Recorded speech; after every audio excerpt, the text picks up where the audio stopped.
Rayman 3, for all its differences from the other entries, is very much still a Rayman game at heart, and I will always love it.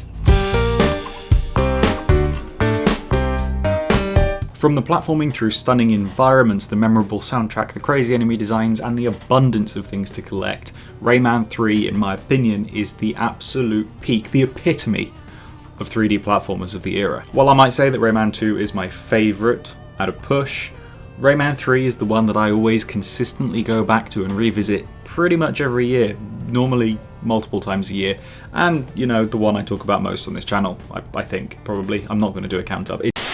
It's safe to say that I love pretty much everything in this game, but in this video I just want to take a moment to appreciate one specific aspect in the game that I think elevates Rayman 3 in a way that very few other platformers ever did, not just in that era but in general now.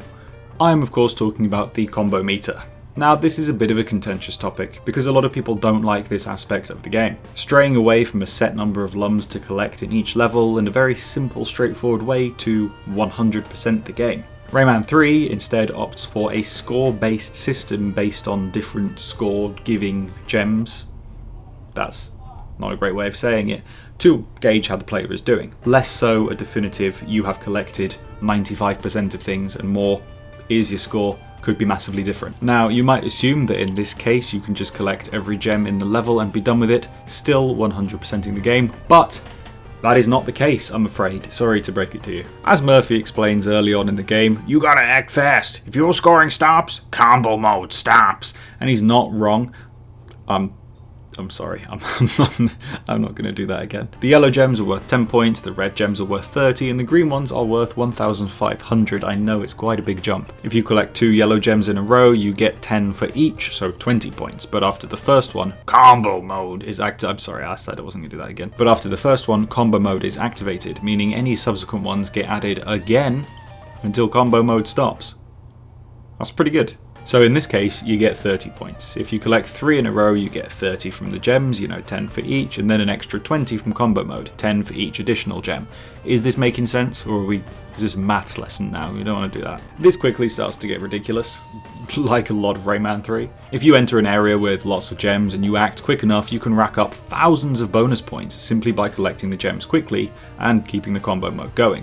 On top of this, if you get enough extra gems once combo mode is activated, eventually the combo score will start to double every single addition with each gem, leading to ridiculous scores. The reason I particularly love this feature is because it means every playthrough is different for me. I like to 100% games, so to an extent I will always be a little frustrated at the idea of not having a definitive 100% in the game, but I'd argue that this makes the game more replayable.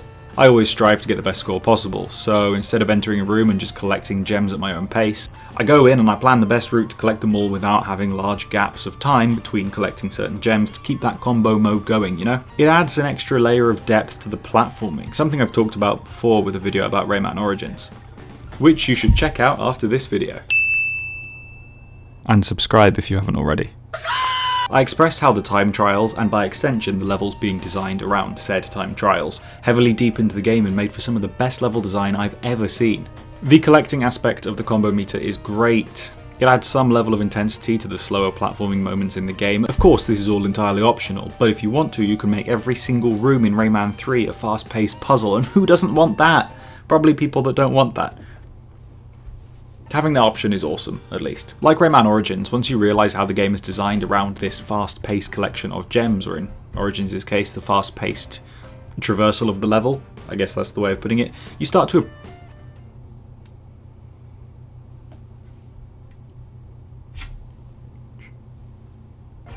appreciate the genius level design a bit more. Perfectly spaced bundles of gems, power-ups at regular intervals, and even hoodlums serving as score boosters. It's actually an incredibly smart game in this way, which is something I'd love to bring attention to since Rayman 3's platforming is often underappreciated, given the heavier focus on combat this game had.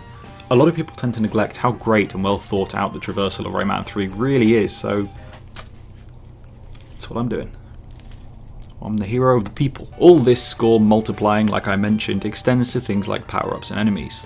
If planning out a route in a room wasn't enough, the power-ups make it even better. In a lot of instances there are power-ups after a large batch of gems, so if you want to and if you can avoid the gems the first time, get the power-up, go back and collect them all with the score multiplier, because power-ups double your score, and bang, suddenly that entire room, that level of Rayman 3 has a deeper level of fun and complexity to it that you may not have been expecting there to be.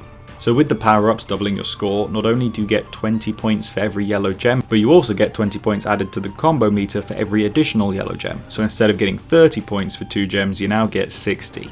Now if you consider the combo meter eventually doubling the combo after a while, picking up a green gem worth 1,500 with a power-up at the end of the chain could net you 9,000 points from a single gem. 3,000 for the gem itself, doubled due to the power-up, and another 3,000 from the combo meter. And if you have collected enough gems before, this doubles again with another 3,000 stacked on top like an American pancake.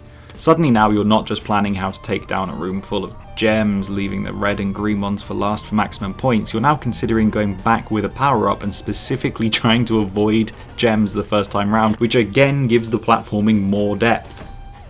Rayman 3 is that game.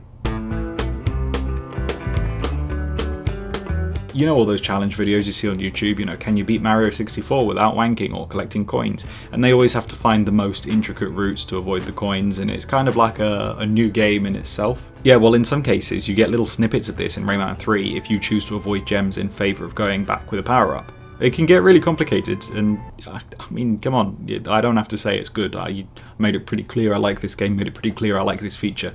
I'm not going to keep repeating myself. But I also mentioned hoodlums earlier too, didn't I? Yeah, on top of all of this, you get points for beating hoodlums. So now there's an extra layer of depth to the combat too. If you're a speedrunning fan, Rayman 3 speedruns can get ridiculous because enemies and gems are spaced apart just enough that you can chain areas of gem collecting and hoodlum bashing for some ridiculous scores. I'm not saying the whole game can be chained in the combo meter, but a good chunk of it can be, and I love that. Making sure to get the closest gem to the next area last so you have the shortest distance without score building as possible.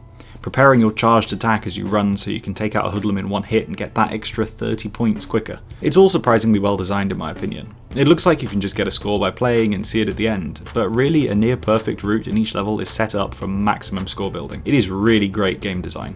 Like I mentioned a second ago, hoodlums also give an extra 30 points if you defeat them in one go. You know, you charge your or boff, you know. So again, something else to give combat a little bit more depth. It's all over the shop. If you want to button mash your way through, you can. Or you can aim to maximize your score by fighting strategically. Doing this with power-ups is doubly good. I know I keep mentioning depth, but really Rayman 3 is often seen as a surface level platformer with some great areas and fun bosses. But on closer inspection, it is so much more than that. It's a very purpose-built set of levels with, like Origins, numerous ways to enjoy. Do you want a stressful pixel-perfect run-through collecting everything and fighting perfectly? Go for it. Do you want to zoom through with no care about score? Do that. Score isn't needed to get through to certain levels like Lums were in Rayman 2, even if that threshold was so low that I didn't actually encounter it until I deliberately tried to. Every time I play Rayman 3 I go in with a different plan, and it means after countless playthroughs I am still having a ton of fun. Further to all this, there are 2 additional collectibles in the game that affect your score. Not teensy cages, they usually provide gems, which to be fair helps with your score, but you don't get points for actually freeing the teensy. But throughout the game there are Matuvus and Tribels. Tribels? Matuvus. You know, these are the blue fucky frogs and the red fucky flowers. You get 250 points for seeing them. Now the Matuvus need to be seen for a second through the look mode, and Tribels need to be approached slowly. This is an interesting one.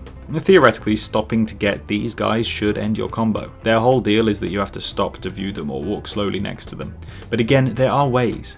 If you can jump and land on a gem as you enter look mode, you can just about catch the Matuvu in a combo. Though, not all of them, this is simply not possible with all of them. Luckily you can strafe near Tribels, so these are easier to chain in combos because strafing really isn't that slow.